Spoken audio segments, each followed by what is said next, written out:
So I've been getting a few questions about what a roadblock is or a DUI checkpoint. So a lot of people have been wondering, basically, do you need to stop at a roadblock or a checkpoint?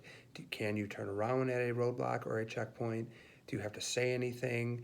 And are they legal? So to start, generally, yes, a roadblock is legal. So what a roadblock is when police officers will set up a bunch of vehicles at a certain intersection and they'll stop every car, every third car. Generally, what they'll do is they'll ask for your license, your insurance, and your registration. From there, if they smell alcohol, they may ask you more questions. The reality is you do not need to answer any of those questions.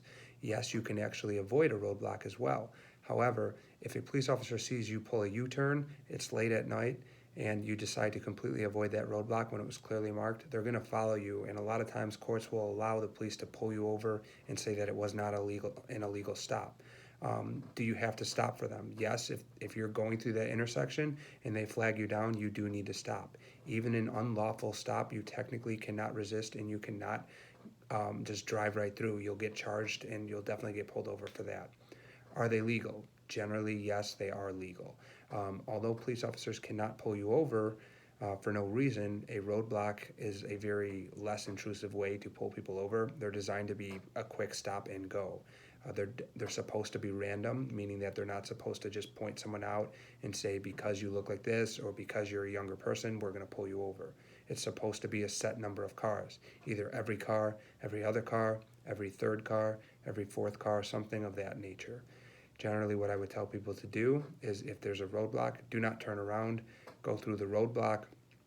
Don't answer any questions other than giving your license, your insurance, and your registration. If they pull you out of the vehicle and ask you to do field sobriety tests, refuse all those tests, do not take a breathalyzer, and do not answer any questions that can incriminate yourself. If you have been subject to a roadblock, of course, you can always look to fight those. However, each roadblock case really depends on the specifics of the case. So we would have to take a look at your individual case and see if this roadblock stop was legal, if they followed procedures or not as well. If you've been subject to a roadblock stop and you've been charged with a DUI, feel free to give us a call, reach out to us, and we'll look at the case and see if you got a strong case to beat. Thanks.